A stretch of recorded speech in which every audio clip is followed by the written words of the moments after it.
Hey guys, welcome back. I am Ashish and today we'll be continuing with our module 2, that is administrative thought. So before moving on, a small update. PPT of this lecture will not be available to you because I am working on something different to bring out the notes to you.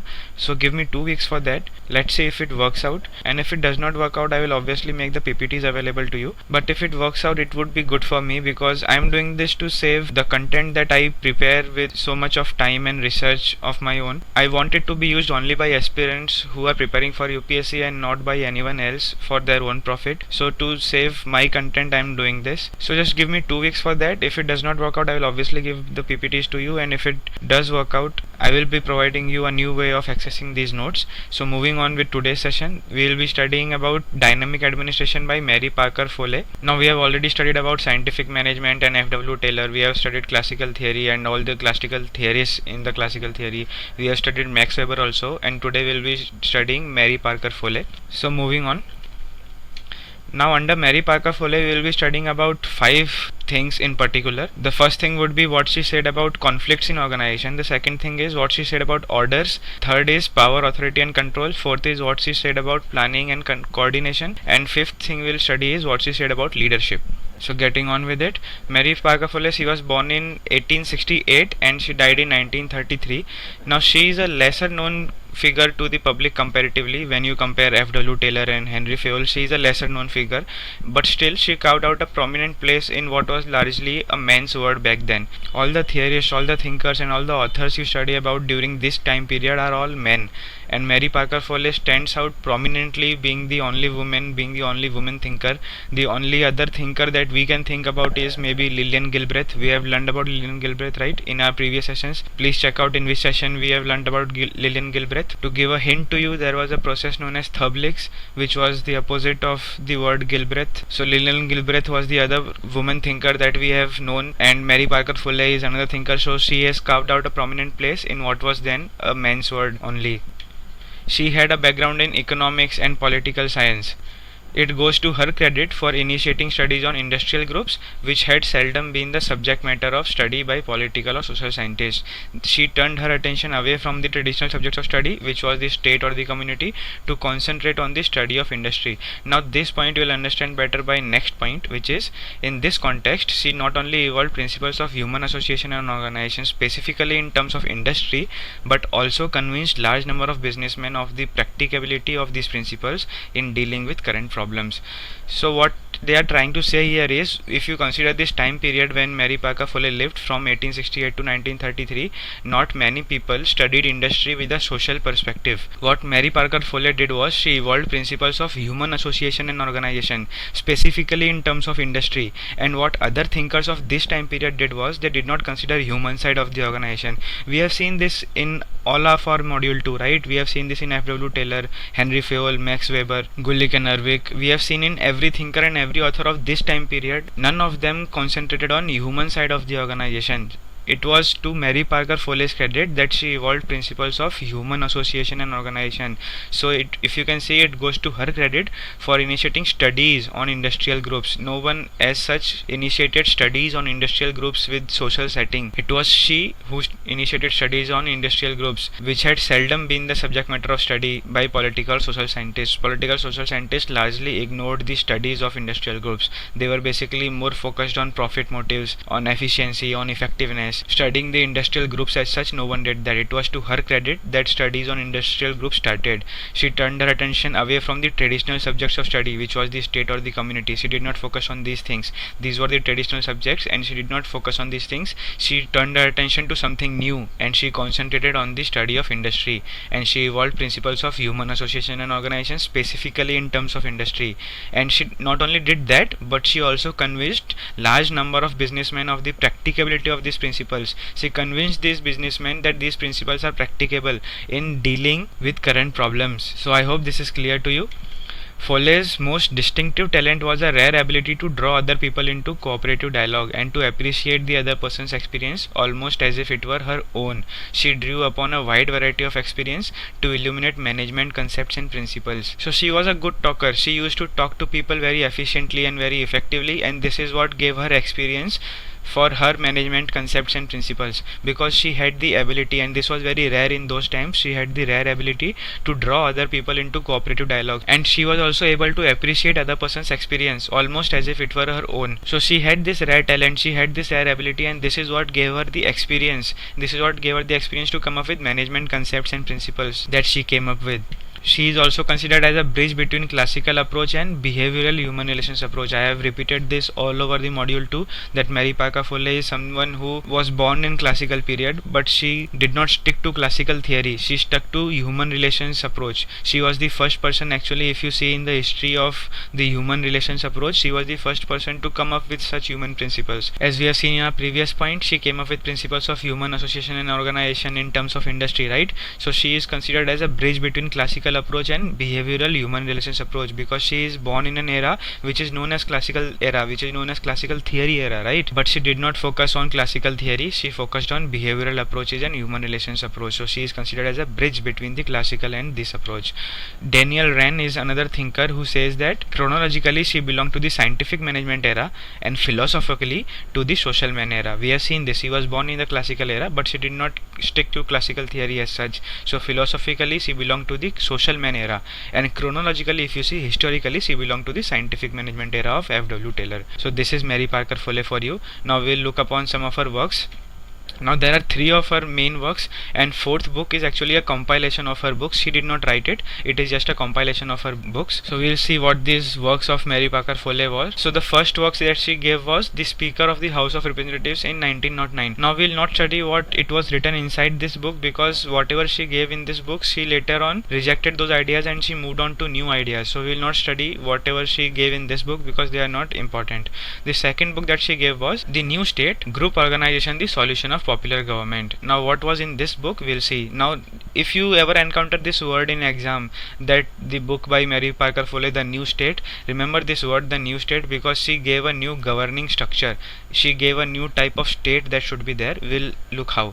Now Mary Parker Follett had an instinctive liking for community service, and she engaged herself in it. She liked community service, she liked helping people, so that is why she engaged herself in community service. That was the nature of Mary Parker Follett. In The New State, she suggested an alternative system of governance. The currently existing governing arrangement should be gradually replaced by a network of neighborhood voluntary groups.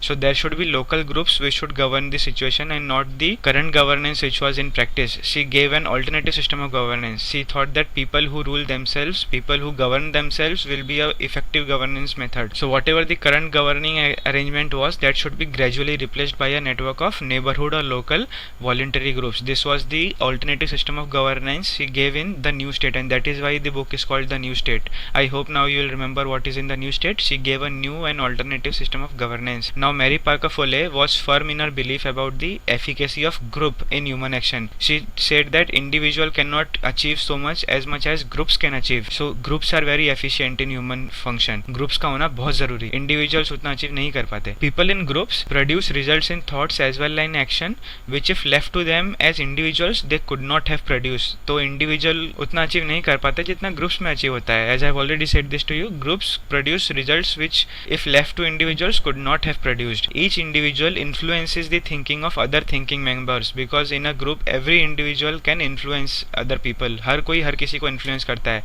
and the latter also influence his thought, because एक आदमी सबको influence करेगा और बाकी सब भी उसको influence करेंगे. This is a two-way process. Each individual influences others and others also influence his thought, and as a result the final product is more than the sum of what each had to offer in the beginning. तो अगर individual के ऊपर छोड़ दिया जाता तो उतना हर एक का जो भी आप थॉट प्रोसेस लोगे उसका सबका सम अगर करोगे, that is what the group has achieved. So final product is more than the sum of what each had to offer in the beginning, because everyone influences everyone. This is why groups are important. This is what she said in The New State. She gave two ideas. One was alternate system of governance and second was efficacy of group in human function. This is her book, The New State, Group Organization, the solution of popular government. Now we'll look upon her third book, which is Creative Experience, and this came in 1924. In this Creative Experience, Follett was now recognizing with greater clarity the critical role of a leader, that is a manager or administrator, in cultivating the kind of constructive change that could lead to popular government. तो जो भी leader होता है उसका role काफ़ी critical होता है. Every leader has a critical role, be it a manager or be it an administrator, whatever kind of leader you are, you have a critical role in bringing about constructive change in the society, and this is what leads to popular government. If you are a leader which brings about constructive change in the society, this is what leads to popular government. This is what Follett says. Follett says that it is a critical role of a leader to bring about constructive change. The second thing she says in her book Creative Experience is the problem of conflict in organization. Now we'll deal with what she said about conflicts in much more greater detail in upcoming slides. So two things she said in her third book of Creative Experience was critical role of leader and problems of conflict in organization. And the fourth book is Dynamic Administration, which came in 1941. This was after her death. She died in 1933, if you remember. So in 1941 a book was released, Dynamic Administration. This was the collection of her works, and this was written by Lyndall Urwick and E. Pox. This is the second edition of that book, which was written by E. Pox and Lyndall Urwick, and this book is known as Dynamic Administration, and it is the collection of all of her works. And if you will notice, our UPSC syllabus mentions this term, mentions Dynamic Administration, and in brackets the syllabus mentions Mary Parker Follett. So Dynamic Administration is actually a collection of Mary Parker Follett's work. So moving on, we'll now move on to constructive conflict. We learned in our previous slide that in her third book, Creative Experience, she dealt with conflicts in organization. So we'll see what she said about conflicts in organization. Now what are conflicts in organization? Conflicts are fights among employees or fights between employees and managers. If employees go on a strike, this is a conflict in organization, right? If people fight among each other, or if they revolt against the management, if they go on strike and everything, these are conflicts. So if you will notice, during her time no one else dealt with these things. If you take F.W. Taylor, if you take Henry Fayol or Gulick and Urwick, or you take any other thinker of classical thought or scientific management, no one dealt with conflicts in organization in detail. It was Mary Parker Follett who first gave the ideas of conflicts in organization. So traditionally conflict has been perceived to be wasteful and harmful. अगर झगड़े हो रहे हैं organization में, अगर organization में strikes हो रहे हैं बार बार, so it is wasteful, it is harmful. Traditionally this has been the perception of conflicts in organization, right? But Mary Parker Follett regards conflict as not necessarily a wasteful but a normal process. Wasteful process नहीं है वो, but normal process है. This is what Mary Parker Follett says. Conflicts are healthy. This is what Mary Parker Follett says. It is not necessarily a wasteful but a normal process by which socially valuable differences register themselves for the enrichment of all concerned. So whatever your differences are, they come out in the open. They register themselves. So आपके differences बाहर आ रहे हैं, तो normal process है, wasteful process नहीं है. Because आपके differences बाहर आ रहे हैं, उसकी वजह से what is happening is enrichment of all concerned. Whoever is concerned, the management, the employees, सबका enrichment हो रहा है because problems are getting resolved. This is what Follett believes about conflicts. It is not wasteful, it is a normal process because differences आपके बाहर आ रहे हैं, differences are registering themselves, and these are socially valuable differences. Okay, these are not just any differences, these are socially valuable differences, and these socially valuable differences now enrich all of those that are concerned with the problem or the conflict. To Follett, conflict is neither good nor bad. अच्छा भी नहीं है, बुरा भी नहीं है. It is neither good nor bad and has to be considered without passion. उसको without passion consider करो. Or ethical prejudgments. Without your prejudgments, without your biases, without your passion, consider the conflicts. Do not take them as good or bad. Take them as something creative, something healthy. Take them as something that brings out the differences in the open and enriches everyone in the process. So conflicts are neither good nor bad. You should consider them without passion. Take yourself out of the equation and then consider them. Conflict is not warfare. कोई जंग या युद्ध नहीं है, कोई it is not a warfare but is only an appearance of difference. It is just an appearance of difference. तो कोई बड़ी बात बनाने की ज़रूरत नहीं है उसको. It is a normal process. It is not a warfare and it is a difference of opinions. It is difference of interest. It is just an appearance of difference. It is not warfare, and it is the appearance of difference not only between employer and employee but also between managers, between directors, or wherever the differences appear. हर जगह differences होते हैं, छोटे से छोटे level से लेके बड़े से बड़े लेवल तक हर जगह डिफरेंसेस होते हैं. एंड इट इज़ कोई बड़ी बात नहीं है. It is just an appearance of difference. Conflict is not warfare. Because of individual differences conflict is unavoidable in human organisation. Because individual differences are there. हर किसी के अपना एक खुद का थॉट प्रोसेस होता है. Everyone have their own thought process and their own self interest, and because of these individual differences conflict is unavoidable. You can not avoid conflict in an organisation. Conflict is unavoidable in human organisation, and that is why you should accept it. it. That is why you should not ignore it. Every other classical thinker ignored human conflicts in organization. This is what Mary Parker Follett says. It is unavoidable and you should not ignore it. Since conflict is unavoidable, instead of criticizing it as something bad, one should try to capitalize on it and make use of it to do something good. उसको बार बार बुरा बोल के criticise करने की जरूरत नहीं है, उसके ऊपर कैपिटलाइज करो, उसको यूज करो कुछ अच्छा करने के लिए. Use conflicts to your profit. Make something good out of the conflicts that are arising, because conflicts are unavoidable. Conflicts होंगे ही होंगे, हर ऑर्गेनाइजेशन में कॉन्फ्लिक्ट्स होते हैं. So stop criticising and make positive use of it. This is what Mary Parker Follett says. Conflict may be a sign of health and prophecy of progress, because there are differences. That is why you are progressing. It is a sign of health, it is a sign of progress. Drawing analogies from universe, he says all polishing is done by friction. We get music from the violin by friction. We left the savage state when we discovered fire through friction. तो हर चीज़ के लिए friction जरूरी है. अगर आपको आग जलानी है तो फ्रिक्शन चाहिए, अगर आपको म्यूजिक बनाना है तो फ्रिक्शन चाहिए, अगर आपको पॉलिश करना है तो भी फ्रिक्शन चाहिए. तो फ्रिक्शन जरूरी है हर चीज के लिए. And this is why it is a sign of health, it is a sign of progress. Because there is friction, because there is conflict in an organisation, it is a sign of health, it is a sign of progress. This is what Mary Parker Follett says. Now moving on, she has dealt in length with conflict, so she also gave ways of resolving conflict. She gave 3 ways of resolving conflict, and this she gave in her third book. Now remember, I said in her first book she gave something and later she rejected. She gave 3 ways of resolving conflict in her first book also, and later on she went on a back foot and she gave new 3 ways of resolving a conflict in her third book, which was creative experience. So we'll see what 3 ways of resolving a conflict she gave: domination, compromise, and integration. These are the 3 ways of resolving a conflict that Mary Parker Follett says. So first is domination. Domination is something which is a victory of one side over the other. आप जीत गए, सामने वाला हार गया. This is domination, and conflict has resolved. Obviously, right? It is a victory of one side over the other. You have dominated over other, so the conflict has resolved, and this is the first way of resolving conflict: domination. This is the easiest way of resolving conflict. झगड़ा कर लो, जीत जाओ और conflict resolve हो गया. This is the easiest way of resolving conflict, है ना? But it is not successful in the long run. Problems with domination are discomfort caused to the dominated. आपने जिसको हराया है उसको discomfort हो रहा है, right? So this is a problem in the long run.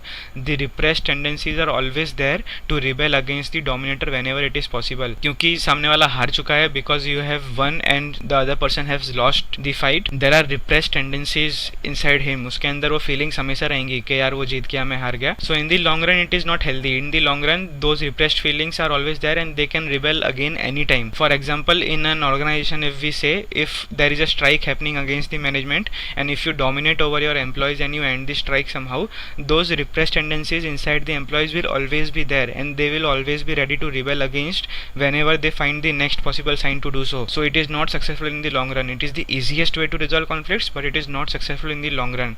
आप लाठी चार्ज करके स्ट्राइक तो बंद कर दोगे, लेकिन वापस 2 महीने बाद फिर से स्ट्राइक होगी, उसको आप नहीं रोक पाओगे. So repressed tendencies are always there. It is not successful in the long run. Since each party retains the action tendencies that led to the confrontation in the first place, as soon as it is possible, the confrontation will take place again. This is evident from what has happened after the First World War. If you remember, after the First World War, from your world history, there was a treaty signed with various nations. It is a homework for you to learn about this treaty from your world history syllabus. Go learn about it. So if you learn about this treaty after the First World War, you will realize that many nations had some demands and those demands were not fulfilled in that treaty of First World War, and that is what finally led to the Second World War. So the best example of dominating not being useful in the long run is what happened after First World War. This is what Mary Parker Follett says. Now we'll move on to our second way of resolving conflict, that is nothing but compromise. Now compromise is something where each side gives up a little and settles the conflict so that activity which has been interrupted by conflicts may go on. So you have to lose something. Each side has to lose something. This is nothing but compromise. No one wins, no one loses. कोई जीता नहीं, कोई हारा नहीं. Everyone has compromised. They have lost something that they were demanding on, and this is how the conflict has been resolved. They gave up a little from their own side and the conflict now gets settled. Each side involved in the conflict gives up a part of its desire to settle the issue. So whatever their desires were, उसका एक छोटा सा part they gave up. They gave up a part of its desire to settle the issue. Though compromise is a widely accepted method of resolving conflicts, rarely people want to compromise as this involves giving up something. So compromise is a widely accepted method, लेकिन हर कोई compromise करना चाहता नहीं है. If it comes down to you, you do not want to compromise because it involves giving up something from your own end. If you are a third person watching two people fight, you will always say that these two people should compromise among each other, but if it comes down to you, you will not compromise on your end. So it is a widely accepted method, but if it comes down to you, it involves giving up something, right? So people do not want to compromise. Rarely people want to compromise. So this is the second way of resolving conflict, which is nothing but compromise. And remember, in compromise also there are some repressed tendencies of WE feelings रहती हैं compromise में भी, because you have compromised, it might surface again, like domination also. It is more prominent in domination, the repressed tendencies. It is less so in compromise, but in compromise also there are repressed tendencies. So the third type that Follett says the best type of resolving a conflict is integration. Here, two desires are integrated and neither side needs to sacrifice a desire. No compromise, no win, no losing. Both of the desires are integrated. Whatever your demands are, those demands are met. Whatever the management's demands are and whatever the employees' demands are in a strike, all of those demands are met. All of those desires are integrated. This is nothing but integration. This is the best way of resolving a conflict according to Mary Parker Follett. Neither side needs to sacrifice its desires. Follett feels that integration has some advantages when compared to compromise. Why? Compromise does not create but only deals with the existing, whereas integration creates something new, leads to invention and the emergence of new values, because now you are combining the two desires, you are creating something new. What compromise does is it does not create something new, it deals with the existing. You have to give up something of your own, so it deals with the existing. What integration does is it creates something new, it leads to invention. This is why it has an advantage over compromise. It leads to the use of better techniques and also saves time and resources. You do not waste your time in contemplating what you have to give up as a compromise, because you are integrating, you also save time and resources, and it is a better use of technique. Integration goes to the root of the problem and puts an end to the conflict permanently. Using compromise, the conflict may come up again in some form, as people are not always happy with the fulfillment of only a part of their desire but want to fulfill the whole desire, because compromise asks you to give up something of your desire, right? So people are not happy with fulfillment only a part of their desire, so conflict may come up again. Repressed tendencies are there in compromise also, so using compromise is not as efficient as using integration, because integration goes to the root of the problem and puts an end to the conflict permanently. She illustrates this point from the industrial and international controversies where this often occurs, but integration stabilizes and conflicts are settled permanently. So whatever international controversies you see which have been resolved by compromise, the best example that I can give you is India-Pakistan conflict that has been resolved by compromise. Each party had to give up some of its desire, but you just need a small event again to come up with that conflict again. Those conflicts which are resolved on compromise do not get settled actually, and best examples are international controversies. This is what Follett says. So all the conflicts should be resolved by integration, especially international controversies, because international controversies leads to war, right? So to avoid wars, we should use integration. We should combine both of the desires of both the sides in international controversies. Follett is aware of the difficulties involving in achieving it. She says that integration is the best way of resolving a conflict, but she is aware of the difficulties involving in achieving it. She does not think that it is always possible to achieve integration. For example, when two men want to marry the same woman, this is a conflict which cannot be resolved by integration, right? She is aware. Follett says that I am aware of the difficulties involved in achieving it. Not every conflict can be resolved by integration, of course, obviously. Some conflicts need domination, some conflicts need compromise, but as far as possible, you should try to look out for integration. This is the best way of resolving conflict. Follett says that it is often difficult to say whether a decision reflects true integration or something of a compromise. तो मुश्किल होता है ये बताना कि आप अगर किसी रिजोल्यूशन पे पहुंचे हो, वो रिजोल्यूशन इंटीग्रेशन है या कॉम्प्रोमाइज है. Is it a true integration or is it a something of a compromise? It is often difficult to say whether a resolution is a compromise or integration. This is what Follett says. However, she asserts that the desire of the people to solve their problems through integration in itself is encouraging. क्योंकि आप integration से solve करना चाहते हो, यही बहुत बड़ी बात है. फिर वो चाहे थोड़ा सा कॉम्प्रोमाइज ही क्यों ना हो, क्योंकि आपने सोचा भी कि आप इंटीग्रेशन कर रहे हो. This is a big thing in itself that you want to resolve conflicts by integration. If we are conscious of its advantages, we can try integration instead of compromise or domination. So you should always go for integration for resolving a conflict. This is what Mary Parker Follett says. These are the three ways of resolving a conflict: domination, compromise and integration. So now we'll see some of the bases of achieving integration. Mary Parker Follett gives us some of the steps of how to achieve integration. We'll see them now. The first steps he says is bring the differences into the open instead of suppressing them. जो भी आपके feelings हैं बाहर लेके आओ. Bring your differences out into the open. This is the first step of achieving integration. If you do not bring your desires, if you do not bring your differences into the open, how will you integrate them? The other person who is fighting with you will not understand what your desires are, what your differences are, if you do not bring them into the open, right? So first step is bring your differences out into the open. Do not suppress them. We cannot hope to integrate our differences unless we know what they are, right? So bring them out into the open. Therefore, what is needed is to uncover, identify and understand the real issues involved in a conflict. This involves finding out the significant rather than the dramatic features involved in a conflict or controversy. So सारा drama बाकी बाहर छोड़ दो. Whatever your dramatic features are, leave them aside. Bring out the significant and real issues. You should uncover the real issues. You should identify and understand the real issues involved. This is the first step of achieving integration. Bring out your differences in the open and find out the significant rather than the dramatic. Find out the significant features of your differences. This is necessary because there is a tendency among managers to deal with the dramatic moments, forgetting that they are not always the significant moments. Identification of the most significant moments lead to uncovering of the real conflict. So in an organization, if there is a conflict between managers and employees, managers always tend to focus more on the dramatic moments. कि मेरी बात नहीं सुन रहे, मेरे order नहीं मान रहे, ऐसा थोड़ी चलता है, मैं तो मैनेजर हूँ, तुमको मेरी बात माननी चाहिए. So ये ड्रामा सब बाहर छोड़ दो. You should try to understand why they are not obeying your orders as subordinates or your employees. Why there is a conflict against you being a manager. So as a manager, you should try to deal with significant moments, and this is why it is important. You should leave aside dramatic moments. As you can see, identification of the most significant moments lead to the uncovering of the real conflict and not the dramatic features of the conflict. So second step that Follett says is breaking up of the whole. That is to consider the demands of both sides involved in the conflict and to break them into their constituent parts. Now the first step has been achieved. Now that you have brought out your differences in the open, now that you have said what is affecting you, second step is to break up the whole, to consider the small parts of the problem. जो भी problem है उसको छोटे छोटे parts में divide कर दो and try to solve those small parts. Try to break your problem into constituent parts, and this is the second step, breaking up the whole problem into constituent parts. But breaking of a problem into its constituent parts involves the examination of symbols, which in turn involves a careful scrutinizing of the language used to see what it really means. Now the symbols here mean both physical symbols and the symbols used in a language. As a manager, it is your duty to carefully examine these symbols and to read these symbols. For example, your employee might not be happy with you, but he might pretend to be happy. So it is your job to read that symbol, to examine that symbol, and not just physical symbol, also on the language used. If someone is giving their problem to you in writing, and if they are not able to completely explain their differences to you, it is your responsibility to scrutinize the language used, those symbols used, so that you understand the real issue behind the problem. So as a manager, it is your duty to examine these symbols, all of those symbols. It is your duty to examine these symbols, which in turn involves a careful scrutinizing of the language used to see what it really means, what the real issue behind the problem is. It is your duty to identify these real issues.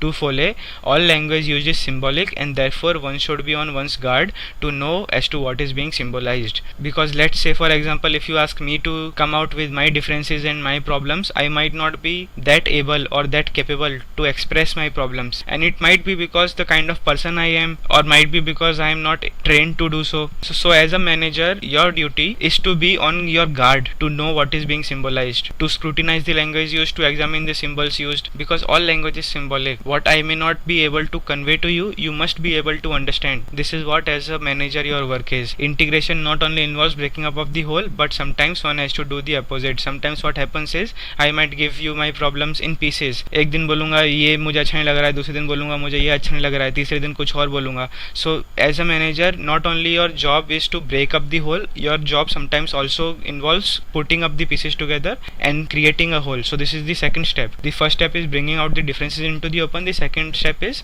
breaking up of the whole, understanding the languages used, understanding the symbols used. So this is the second step of achieving integration. The third step that Follett says is anticipation of conflict. Anticipation means expecting something to happen, being prepared for it, trying to guess something well ahead of its time in advance. So this is anticipation. You should always expect something, you should always be on your guard, and you should always try to see what conflicts may arise in future. So you should always anticipate conflicts. Anticipation of conflicts is the third step. Anticipation of conflict does not mean avoidance of conflict. This does not mean that you avoid conflict, because avoiding conflict is a bad way, right? Conflicts are good, conflicts are healthy. We have seen this in our previous slide also. Friction is necessary in life, friction is very much necessary in life. So conflicts are healthy, conflicts are a sign of progress. So anticipation does not mean you should avoid conflicts in future. It only means responding to it differently, responding to it in a better way, being prepared for it. This is what anticipation means. To illustrate this, Follett gives the example of a man who liked motoring while his wife liked walking. He anticipated what her response might be to a suggestion that they motor on Sunday afternoon by tiring her out playing tennis in the morning. Now she gives an example that there is a man who likes to drive and there is a woman, his wife, who likes to walk. So what that man did was, he anticipated her response. When he would ask her to drive, he anticipated her response that she would ask to walk, right? So he anticipated that. He did not avoid that, but he dealt in it in a different way. What he did was, he played tennis with her in the morning of one Sunday, and in the afternoon he asked her to drive. So when she was tired by playing tennis in the morning, she obviously would not say that leave the drive, we should walk, right? So he did not avoid the conflict, he just anticipated it and he dealt with it in a different way. So this is anticipation as given by Mary Parker Follett. To Follett, integration is like a game of chess. In chess also you anticipate what the other player might make the next move, right? So integration is like a game of chess. Anticipation of response by itself is not enough. There is need for preparation for response as well. You should prepare well enough in advance. This involves building upon certain attitudes in people. So you should build up certain attitudes. This is how you prepare. Building up of attitudes we will learn about in our future slides in more detail, so do not worry about this. Responses of two types, Follett says. One is circular and one is linear. Circular responses, मैंने कुछ बोला फिर आपने कुछ बोला फिर मैंने कुछ बोला, I have said something then you have said something. This is circular response. A good example of circular response is game of tennis. I'll serve, you will hit, I'll hit, you will hit, I'll hit. So this is a circular response. When I have said something, you have said something. So there are two types of responses according to Follett. One is circular response and another one is linear response. According to Follett, circular behavior as the basis of integration is the key to constructive conflict. So if you have to make the conflict constructive, there should be circular behavior as the basis of integration and not just linear. It should not be just one-sided, it should be both-sided. You should listen to other person also. This is what the key to achieving integration is according to Mary Parker Follett, circular behavior. So these are the three steps or the three bases of achieving integration as given by Follett. So moving on, obstacles to integration. Now she gives us some obstacles which are in the way of achieving integration. The first obstacle is intelligence and inventiveness. Integration requires high intelligence, keen perception and discrimination and a brilliant inventiveness. तो अगर आप intelligent नहीं हो, you will not be able to achieve integration. You should be smart enough, you should be capable enough to see that it is not good to fight, it is not good to dominate, it is good to integrate. So this is the first obstacle in achieving integration, the intelligence of person involved in conflict. Because integration requires high intelligence, keen perception and discrimination and brilliant inventiveness. You should be a creative person to achieve integration. You should be able to invent something new. This is the obstacle in achieving integration, intelligence and inventiveness. It is always easier to fight than to suggest better ways of doing a job. This is why it is an obstacle. People always resort to fight. झगड़ना लड़ना हमेशा easy होता है, right? So it is always easier to fight and they always resort to fight. As we have already seen, domination is the easiest way of resolving a conflict, right? But it is not good enough in a long run. So this is the first obstacle. Your intelligence and your smartness come in the way of achieving integration. As long as intelligence and inventiveness are not there, resolving conflicts through integration would be difficult. अगर ये दोनों चीज नहीं है तो resolving conflicts would be very difficult. The second obstacle is habit of enjoying domination. The best example that I can give you here is of some local mafia don, some gangster who has a habit of enjoying domination. If you tell this to a gangster that भाई झगड़ा मत करो, integrate कर लो अपने differences, he will just shoot you in your chest, in your head, right? So if you have a habit of enjoying domination, this is an obstacle in achieving integration. To many, integration is a team affair. Because I am strong, I'll fight and I'll win. Integration is for soft and weak people. Integration is a weak affair. This is what many people think, and this is a habit of enjoying domination which is an obstacle in achieving integration that Mary Parker Follett says. To many, integration is a team affair. It does not give them the thrill of conquest. वो thrill नहीं आती, वो मजा नहीं आता, right? Integration में. So it does not give them the thrill of conquest nor the satisfaction of victory. Often the problems are theorized instead of taking them as proposed activities or practical issues needing immediate solution. Quite often people forgetting that disagreements will disappear if they stop theorizing, go on theorizing the problem on hand. तो किसी किसी की आदत होती है कि कोई problem आ गई तो उसको थियराइज करो, अरे ऐसा क्यों हो रहा है, वैसा क्यों हो रहा है. कभी कभी what is needed out of you is just take whatever the problem is arising, take them as proposed activities which you should do. If your employee is unhappy about something, it might be just because you are not doing something, so it might just be some proposed activity for you, and if you just do that proposed activity, if you just deal with that practical issue for once, that problem might be over. But instead of doing that one particular thing, one simple thing that the problem is bringing upon, what some people do is they go on theorizing. अरे Mary Parker फुले ने बोला है भाई integration के लिए ये करना जरूरी है, लैंग्वेज को पढ़ो, सिंबल्स को पढ़ो, ये करो वो करो, प्रॉब्लम को थियराइज करेंगे. So sometimes often problem what people do is कुछ ज्यादा ही इंटेलिजेंट हो जाते हैं. Too much of intelligence also comes in the way, right? So they go on थियराइजिंग the problems instead of taking them as some proposed activities. This is the third obstacle of integration. The fourth obstacle is the language used. Language used must be favorable for reconciliation and should not arouse antagonism and perpetuate the conflict. Sometimes language used even creates new disputes which were not there earlier. If you are not happy with someone, if you have some problem with someone, now let's say you are bringing out your differences in open in front of that person and you go on abusing the other person. यार तूने ऐसा क्यों किया, वैसा क्यों किया, beep beep beep. You go on abusing that person. So language use is also an hurdle, is also an obstacle to achieve integration. Sometimes what language you used might create new disputes which were not there earlier. So this is the fourth obstacle that Mary Parker Follett says you should be careful about the language that you are using while you are bringing your differences out in the open. Your language used must be favorable for reconciliation. ऐसा नहीं होना चाहिए कि फिर solution के लिए कुछ बचा ही नहीं, फिर झगड़ा ही करना पड़ेगा. So your language used must be favorable for reconciliation. The fifth is undue influence exerted by the leaders. Some people think that I am the leader, I am the manager, what I say should happen and you should not have say in anything. So this is an undue influence which a leader exerts. So this is the fifth obstacle, thinking too much of yourself, thinking that you are a leader so you are God. So this is an undue influence exerted by leaders is the obstacle of achieving integration. The next obstacle is lack of training. If you are not trained properly, obviously you will not be able to achieve integration, right? For integration you need to be trained how to achieve integration. You need to know all the steps of achieving integration, the steps of bringing out your differences in open, breaking the problem into small parts and anticipating these steps of integration. You need to be trained in that. So lack of training is also an obstacle to integration. Follett says that in most cases there is a tendency to push through or to force through the plans previously arrived at based on preconceived notions. Because you have some preconceived notions and you are not trained, you tend to push through the plans. नहीं नहीं करो, ऐसे करो, मैं बोल रहा हूँ ना, मैं लीडर हूँ, ऐसे ही करो, ऐसे ही करना चाहिए. You try to force your way through the plans. Because you are not trained in achieving integration, this happens. Because of your preconceived notions, this happened. This is because of lack of training. Therefore she pleads that there should be courses to teach the art of cooperative thinking. There should be courses that teach you how to integrate, that teach you how to think cooperatively, to master the technique of integration, both for the workers and managers. सबके लिए, for everyone there should be a course on the art of cooperative thinking, because the lack of training is an obstacle in achieving integration. So these are the obstacles that Mary Parker Follett says come in way of achieving integration. Moving on to orders, what she said about orders we'll see now. Now giving orders, according to Mary Parker Follett, there are 4 important steps in giving orders, or 4 important attitudes that a person should have while they give orders. The first attitude is a conscious attitude. Every person should have a conscious attitude if you have to give order. What is this is? It means realizing or recognizing the principles through which it is possible to act on in any matter. Most people, without even knowing the different principles that underlie the giving orders, give orders every day. So the task of giving orders has some underlying principles beneath it. These might be positive principles, these might be negative principles. Let's say for positive principles, for example, you should be respectful of others, you should listen to what other people have to say about your orders. So these are positive principles. Treat everyone as equal. Some negative principles of orders are like you should be bossy to your employees, your subordinates. So there are various principles underlying the function of giving orders. So every person who is giving orders should know these principles. You should be conscious about these principles. You should realize and recognize these principles. Follett says that most people, without even knowing the different principles that underlie giving orders, give orders every day.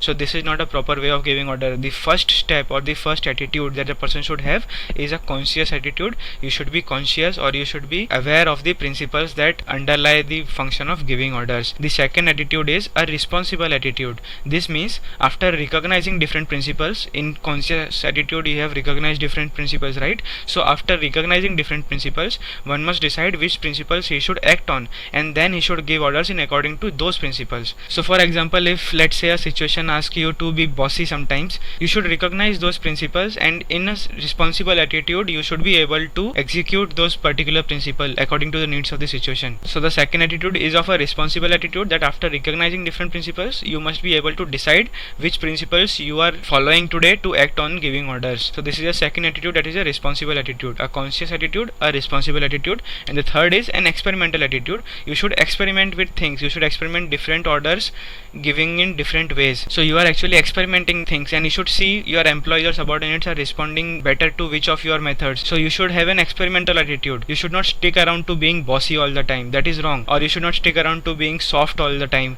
That is also wrong. You should have an experimental attitude.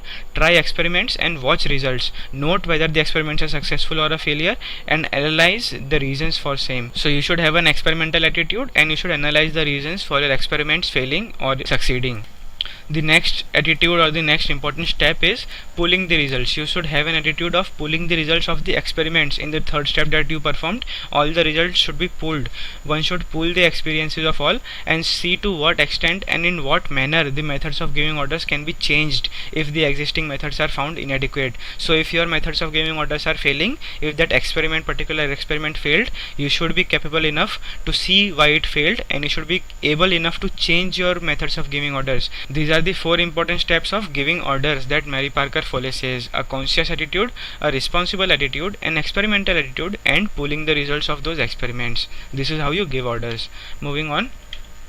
There are difficulties in giving orders. What these difficulties are: past life, training, experience, emotions, beliefs, and prejudices from certain habits of mind. So if you remember, in our previous session of Max Weber, we have learned something about trained incapacity. When we were criticizing Max Weber, one of the critics, Robert Merton, said that bureaucracy leads to trained incapacity. What trained incapacity is: even if you are trained, your past experiences and your past education and knowledge comes in way of you achieving your target, right? So that is trained incapacity. So this is also a difficulty in giving order, as Mary Parker Follett says. Your past life and your past training also can come in way of giving orders, because you form an habit pattern. There is something habit that you form. If you tend to give orders in a particular way, you tend to give orders only in that way your whole life. So that is a habit pattern that you are forming. An action pattern is formed, an habit pattern is formed, there is a motor set that is formed. So these are the difficulties in giving orders. Your past life, your training, your experience form a habit pattern. You need to change these habit patterns. Unless these habit patterns and certain mental attitudes are changed, one cannot really change people. So you need to change your habit patterns. You need to change your mental attitudes with evolving times, because times keep on changing. You need to change your habit also. This is the first difficulty in giving orders. Next thing she says is, she gives an example of the farmer that has a general disposition to manage the lands alone, and this is being changed by the cooperatives. So what is cooperative farming? Cooperative farming is farming jointly, farming together. Every person is still the owner of their land individually, but they come together and they farm together. They pool their land together and they farm jointly, and whatever the produce happens in that joint farming, that produce is then divided according to the ratio of the land that was pooled in by the individual farmers. So this is cooperative farming. So the example that Follett gives is, she says that a farmer has a general disposition to manage the lands alone. Her farmer का ये खुद का एक इच्छा होती है, खुद की विश होती है कि मैं अपनी खेती खुद करूँगा. But cooperative farming is trying to change that thought, right? So farmer has a general disposition to manage the lands alone, and this is being changed by the cooperatives. To bring about such a change, Follett suggests three things. Building up of certain attitudes is the first thing. You should build up certain attitudes in the farmer. आपको उसका thought process ही change करना पड़ेगा ना. na, because he has a general disposition to manage the lands alone. You have to change that attitude first. So the first thing is building up of certain attitudes. The second thing is providing for the release. Now that you have built up that certain attitude, provide some way to release that attitude. One way of building attitude is giving them the advantages of cooperative farming or joint farming. If you give them the advantages of cooperative farming, they will change their attitude. Now that you have changed their attitude by giving them the advantages, give them a way to do cooperative farming. Bring in 3 to 4 farmers more and tell him that you can do cooperative farming with these people. So you are providing a way to release their attitude. So first is building that attitude, and second is providing a way to release that attitude. And the third thing that you should do is augmenting the released response as it is being carried out. Augmenting means making it more better, making it more effective, making it more great. So whatever the response has been released, you augment it as and when it is being carried out. Now for this also, Follett gives us an example.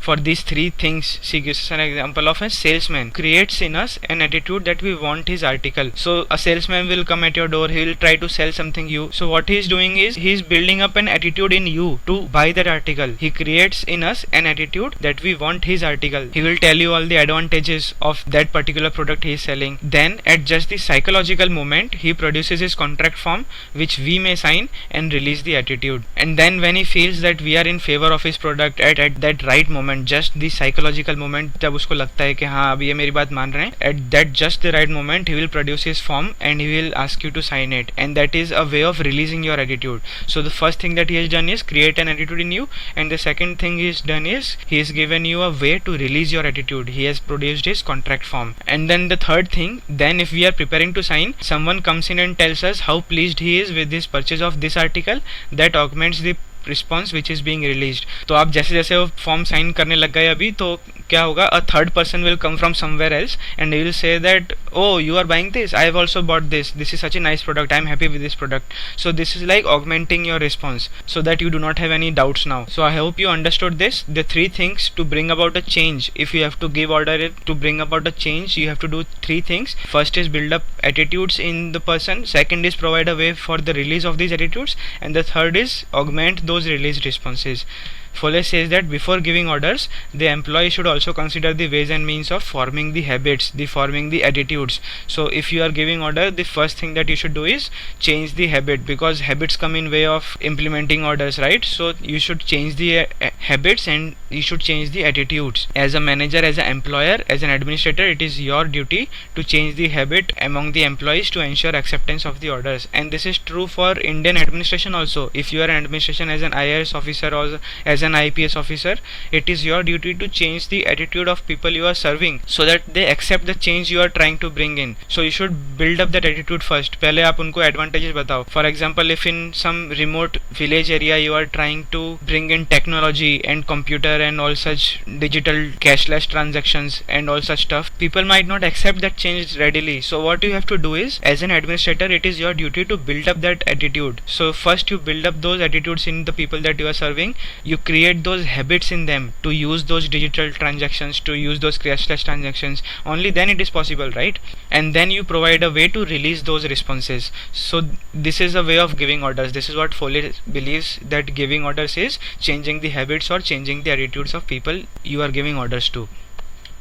So moving on with our giving orders part, environment of giving orders is also important. This is what Follett believes. Follett says that the response to the orders depend upon the place and the circumstances under which the orders are given. For example, if let's say you are not paying your employees and your employee is not happy with you, and if in such situation you are giving order to your employees, there is a 99% chance that your orders will not be executed. On the other hand, let's say if there is an environment of happiness all around in the organization, if your employees are happy with you, if you are paying them fine, if you are promoting them fine, you are taking care of their needs and everything, and if you are giving them orders now, there is a 99% chance that your orders will be executed to the fullest extent. So environment of giving orders is also important. This is what Follett says. She believes that response to the orders depends upon the place and the circumstances under which the orders are given. The other things he says is favorable response to an order is inversely proportional to the distance the order travels. Face-to-face suggestion is more efficient. So let's say, for example, let's consider a scenario where you as a manager are giving orders to your employees. In a first scenario, you are giving orders via email to all your employees, and in a second scenario you are giving orders them personally, face to face. Which do you think is more efficient way of ensuring that your orders are being executed? Obviously face to face suggestion, right? Because it brings in a more personal touch to the orders, right? Face to face suggestion is more efficient. This is what also Follett says, that whatever the distance is of giving orders, that distance is inversely proportional to the favorable response. That response is less favorable or more favorable in your side depends on how distant you are while giving orders. So I hope this is clear to you. Favorable response to an order is inversely proportional to the distance the order travels. The next thing is integration within. To Follett, both giving and receiving orders is a matter of integration through circular behavior. Now while studying integration as the third step of resolving conflict, we have seen that there are two types of responses, right? Circular and linear, and Follett says that circular behavior is the key to integration. But that was, we were learning about external integration. That was the way of resolving conflicts. So that was external integration between the desires of employees and management, let's say, for example. So that is a kind of external integration. What Follett says is internal integration is also important. वो भी बहुत ज़रूरी है. Integration within is also very important. And how? There are two dissociated paths in the individual. Therefore, before integration can be made between order giver and order receiver, there is a need for integration to be made within the individual. An order should seek to unite, to integrate the dissociated paths. So every individual has two ways. Either I'll follow that order, or either I'll not follow that order. Either I'll do this or either I'll do that. So every individual, हर इंसान के अंदर दो dissociated paths होते हैं, या तो मैं ये करूँगा या तो मैं वो करूँगा. So before giving order, it is your duty to integrate those dissociated paths within an individual. So integration within is also required, so that your orders are executed or implemented to the fullest extent, because there is no two way now. There is only one way. You have integrated within the employee, within the subordinates, those two dissociated paths. So you should seek to unite or integrate those dissociated paths. This is what an order should do. So integration within is also very important. So remember these things, these are very important. The next thing he says is the manner of giving orders. Harassing, tyrannical and overbearing conduct of officials is an important reason for many industrial controversies. So whatever industrial controversies you see, whatever strikes you see happening, whatever fights within an organization happen, those mostly to the 99% of extent they happen because of harassing nature of management, because of tyrannical nature of management and overbearing conduct of officials. So this is a wrong manner of giving orders. This is what Follett believes. Manner of giving orders is also important, right? This is not the way of giving orders.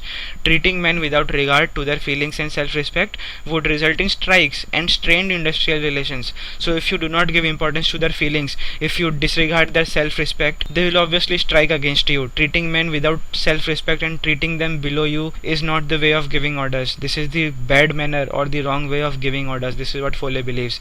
The language used often arouses wrong behavioral patterns. The more one is bossed, the more one develops the opposition to bossing. आप जितना सामने वाले को दबाओगे उतना ही वो आपको उल्टा resist करेगा, उतना ही वो आपके आगे स्ट्राइक करेगा फ्यूचर में जाके. So the more you are bossing someone, the more he will develop opposition for you. That is the wrong way of giving orders. You should not give orders by bossing someone. You should treat everyone equally. This is the way of giving order. This is the manner of giving order that Follett believes. So moving on, we'll now see what depersonalizing order means.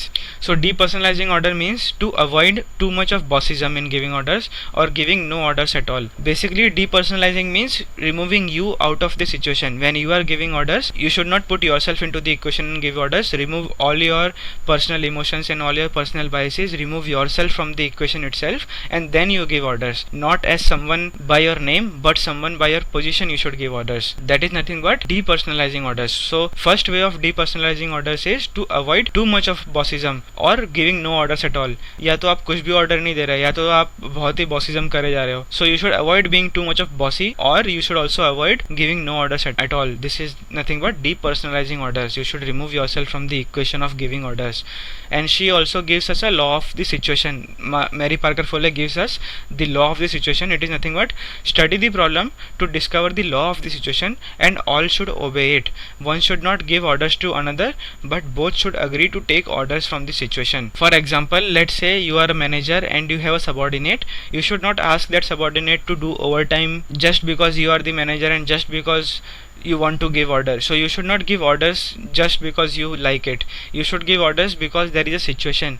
You should study the situation, you should study the problem and follow the law of the situation. If the situation demands it, only then you should give order. This is the law of the situation. So one should not give orders to another, but both should agree to take orders from the situation. The one who is giving order and one who is taking order, both should agree to take orders from the situation. This is the law of the situation. If orders are a part of the situation, the question of someone giving and someone receiving orders does not arise, and both take the orders from the situation. फिर वो बात ही नहीं उठती कि तुम मुझ पे boss कर रहा है, कि तुम मुझ पे बहुत रोब झाड़ रहा है, because both realize that it is the need of the situation. The question of someone giving and someone receiving orders does not arise. Follett here gives the example of two heads of department who do not give orders to each other. So let's say there are two departments in government of India, Department of Revenue and Department of Investment. So these two heads of departments are heads in their own right, and they do not give orders to each other because there are two heads of two different departments, right? So they do not give orders to each other. They follow the law of the situation. This is what the job of two heads of department is, and this is what should happen in real life organizations also. This is what Follett believes. All the managers should also follow the same example of two heads of departments, and they should also follow the law of the situation. So I hope law of the situation is clear to you. No one should give orders and no one should take orders. They should all follow the law of the situation. Depersonalizing orders, however, does not mean that one should not exercising authority. Just because you are saying that you should not give orders and take orders does not mean you are not exercising your authority. As a manager, it is your right to exercise authority. So you are still exercising authority, but you are taking yourself out of the equation. You are depersonalizing your order. So it is not like you are not exercising authority. You are still exercising authority. You are just depersonalizing your order. So remember that it only means exercise of authority of the situation. You are following the law of the situation. She gives the example of a boy here who says no and then gets a pail of water for his mother. तो उसकी माँ ने उसको बोला एक बाल्टी पानी ले आ, बच्चे ने बोला कि नहीं मैं नहीं लेके आऊंगा. In this case he resents the command but recognizes the demands of the situation. So initially he says that no, I'll not get the pail of water, but then he gets the pail of water for his mother. So what he is doing is he is resenting the command, but he realizes that the situation is so. He is realizing the law of the situation. I hope you realize this. He is realizing the law of the situation, that the situation demands for him to get the pail of water. So how much ever he resents the command, he will still get the pail of water for his mother because his mother asks him in that situation. So depersonalizing order does not mean that you are not exercising authority. The mother is still exercising authority and the boy is still following the authority, and both of them are depersonalizing order and they are following the law of the situation. I hope this is clear to you. So moving on. Also, the situation is never static. It always develops and always evolves. Therefore, the order too should never be static and must always be integral to the situation. Because you are following the law of the situation and situation is dynamic, your order should also be integral to the situation. It should be dynamic. You should not form a particular habit. We have seen this in previous slide also, that you should avoid forming some habits of giving orders. Your orders should be integral to the situation that you are giving orders in. Because situations are dynamic, your order should also be dynamic and integral to the situation. Another affecting factor is people resent a feeling of being under someone or subordinate to somebody. People would like to work with someone because with proposition heightens self-respect and increases efficiency. Again the same thing, जितना दबा के रखोगे उतना opposition मिलेगा, right? So people resent a feeling of being under someone. They do not want to be subordinate. They wanted to be treated equal, right? So people would like to work with someone. So if you are a manager, if you have subordinates within you, if you are an administrator, for let's say example, if you are an IAS officer and you have a people to administer to, you should not treat those people that you are administrating as being under you. If someone comes to you with some file to get passed, you should not boss around them. As an administrator, it is your duty to not boss around them, to treat them equally, because people always like to work with someone and not under someone. This is the another affecting factor. I hope this is clear, because working with someone always increases their self-respect, and this in turn increases the efficiency of the output or the target that you are achieving. So you should always work with someone. This is one way of depersonalizing order. So we are actually done with orders and conflicts. I hope you understood what we meant by conflicts in an organization and how to give orders. In the next session we'll learn about different things. So like and comment on the video and also subscribe to the channel if you do not want to miss the next video. Hope to see you soon in my part 2. Peace out.